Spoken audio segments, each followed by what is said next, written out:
Herkese merhaba dostlar. Nasılsınız? Umarım iyisinizdir. Bugün de geziyoruz dedik. Çıktık yollara. Nereye geldik? Wien Hauptbahnhof'a.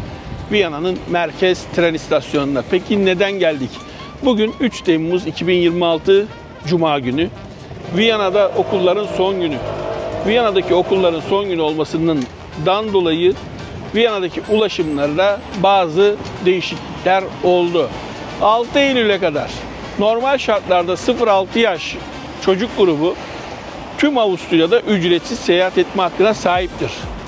Ama 4 Temmuz 6 Eylül arası ise tüm Viyana'da 0-15 yaş grubu ücretsiz seyahat etme hakkına sahip. Ama lütfen dikkat edin. Sadece Viyana'da. Yani 0-15 yaş grubu sadece Viyana'da ücretsiz seyahat etme hakkına sahip oluyor. Başka bir yere yani havaalanına falan gidecekseniz onları da hepsini tek tek anlatacağım size. Nasıl bilet alınır, kaça alınır, ne yapılmalı. Gördüğünüz üzere bugün size havaalanından değil, Wien Hauptbahnhof'tan sesleniyorum. Umarım bilgilendirici bir video olur. Siz de beğenerek izlersiniz. Videoda işinize yarar. Kolaylıklar diliyorum. Hepinize şimdiden iyi eğlenceler, iyi tatiller. Tabii burada taksiler de var. Taksileri de kullanabilirsiniz. Hani illa otobüs, tren kullanmak zorunda değilsiniz. Eğer ki konforunuza düşkünseniz burada taksiler var. Şimdi girelim içeri, bilet almaya bakalım. Bilet almasını göstermeye çalışayım size. Burada da nereye gitmek istiyorsanız ona göre planlar var. Mesela Villach, Breslau, Wien, Praterstein, Praha, Wiener Neustadt, Mödling, Flughafen Wien, München, Bratislava.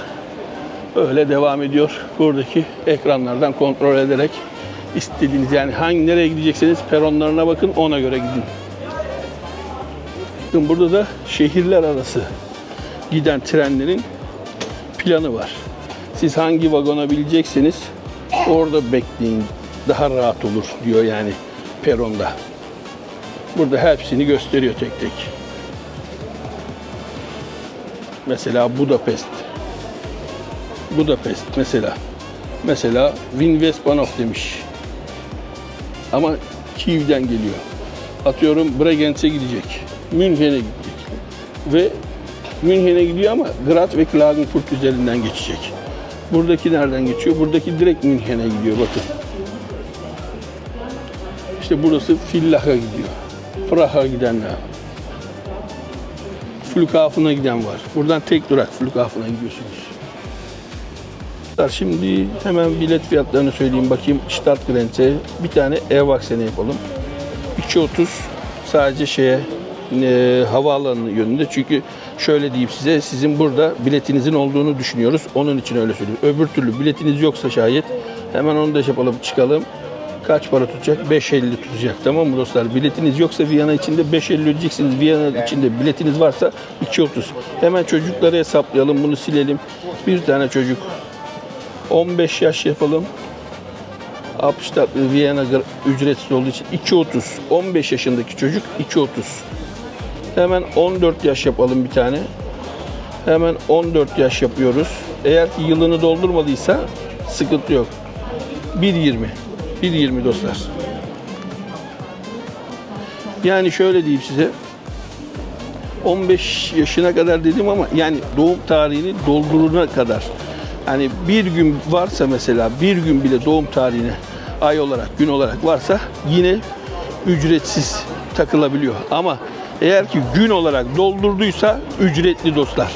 15 yaşına kadar diyeyim yani. 15 yaşından sonra gene ücret ödemeniz gerekiyor. 15 yaşına kadar olan çocuklar yani tamamen 14 yaş grubundan bahsediyorum. 15 yaşını dolduranlar bilet almak zorunda.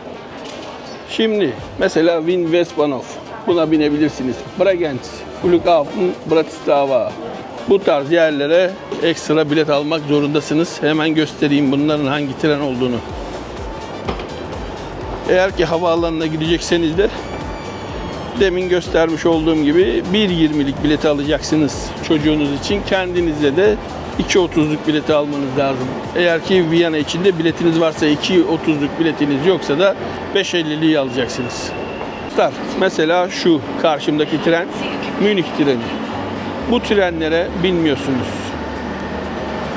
Yani binerseniz bir dahaki durağı çok uzak olabilir.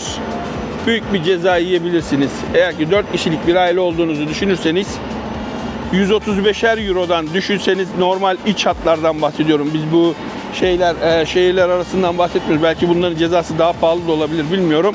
Ama atıyorum havaalanı treni olsun, şehir içinde gezdiğiniz otobüsler, tramvaylar olsun, 135 Euro cezası var. 4 kişilik bir aile olsanız 540 Euro ceza yapar. Hiç gözünüzün yaşına bakmaz. Herkese cezayı yazar.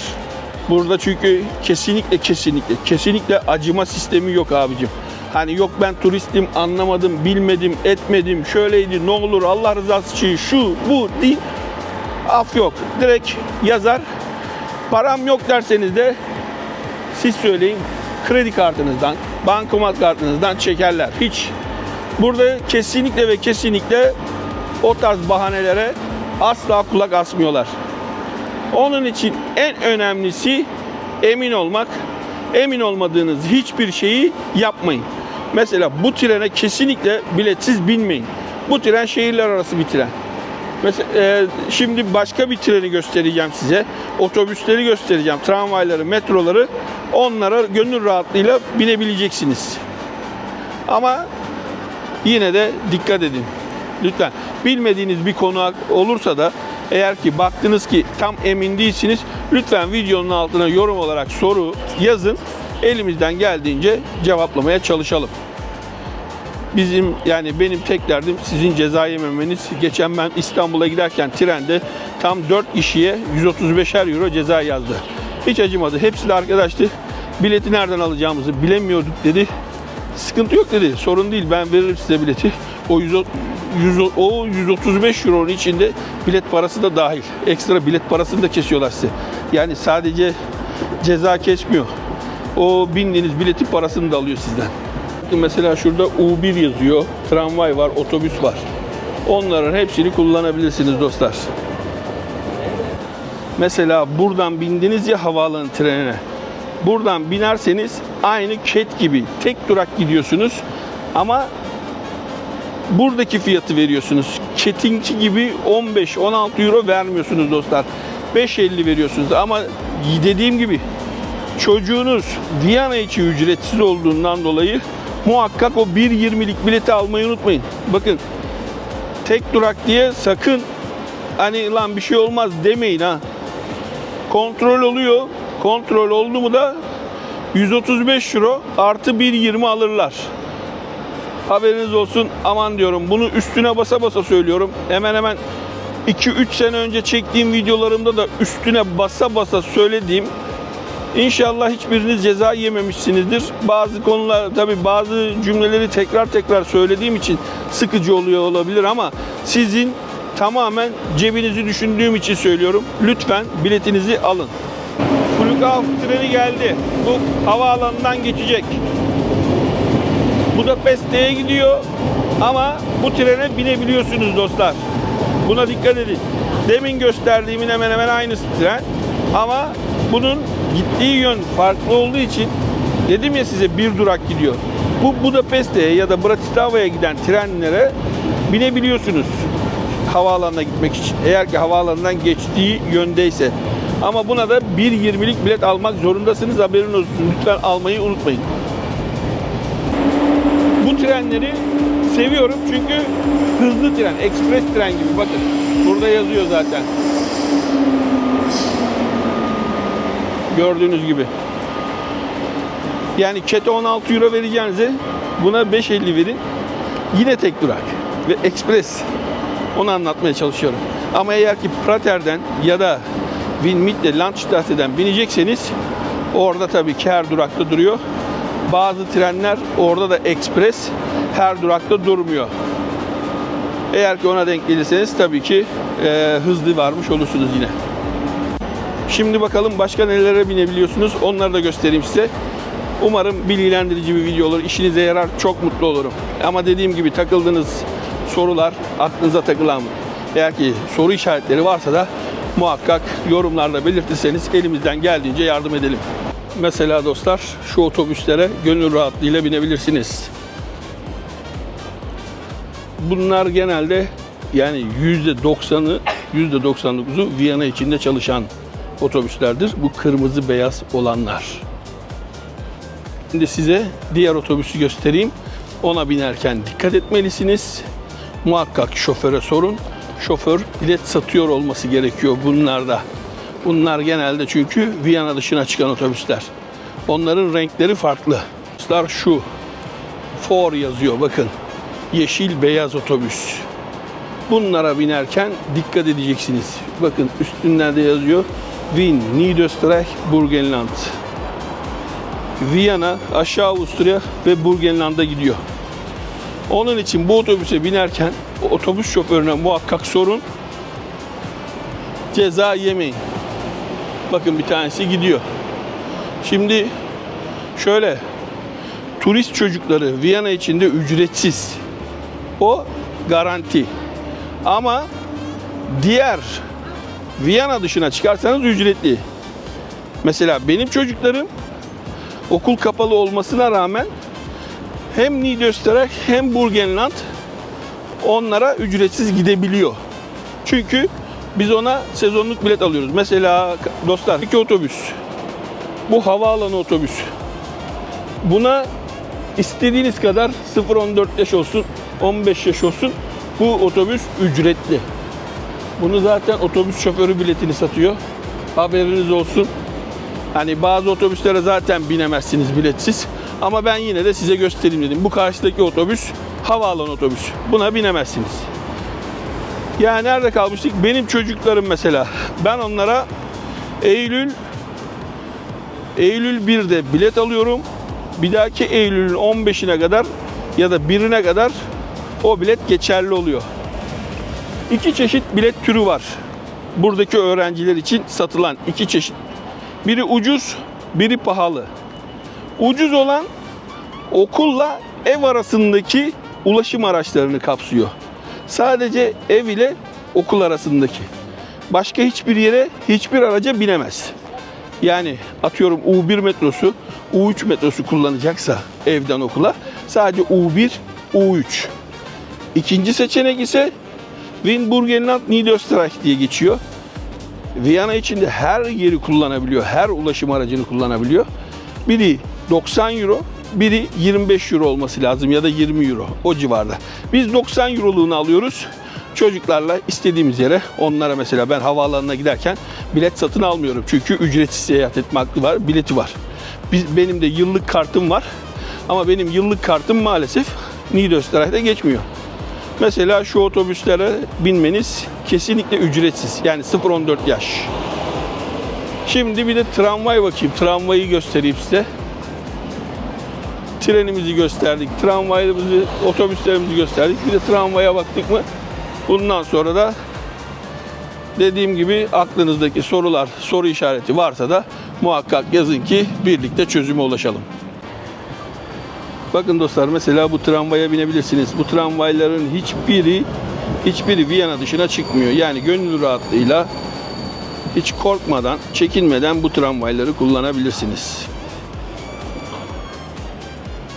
Size bu arada güncel bilet fiyatlarını da göstereyim de en azından boş geçmeyelim. Hemen bakalım. Mesela şurada yazıyor, bakın hepsi yazıyor. Einzelfahrt tek sürüş 3.20, 24 saatlik 10.20, 7 günlük 28.90, 31 günlük 75 euro dostlar. Yani tek yön alacaksanız 3.20. 80 dakika sadece tek yöne, ama tek yöne dostlar. Yani bunu aldınız, gittiniz, baktığın zamanım var, evime geri döneyim derseniz olmuyor. Yeniden bilet almanız gerekiyor.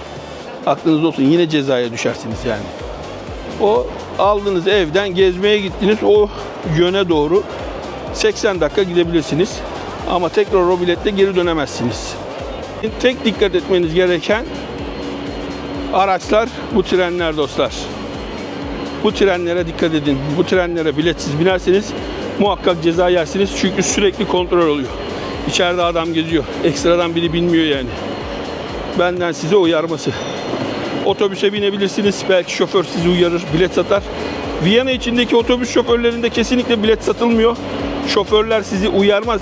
Şu yeşil beyaz dediğim otobüslerde anca sizi uyarabilir. Yeşil beyaz otobüslerde size bilet satabilir.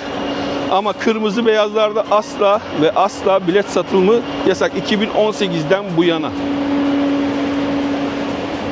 Onun için sizin dikkat etmeniz gereken bu trenlere çok dikkat edin. Çünkü bazı trenler ekspres dedim ya, bazı duraklarda durmuyor. Geçen bizim de başımıza geldi. Bizim duracağımız durakta durmadı. Bir anda Niederösterreich'e çıktık, aşağı Avusturya'ya. İster istemez insan çekiniyor tabii ki. Yıllık biletimiz var ama aşağı Avusturya'yı kapsayan bir bilet değil. Buradaki tüm metroları kullanabilirsiniz. U1, U2, U3, U4. Yalnız şu alttaki bakın U4'ün altında bir amblem var ya, o amblemli olan araca dikkat edin. O araç da sadece Viyana'da değil, Viyana dışına da çıktığı için aman diyorum dikkat edin.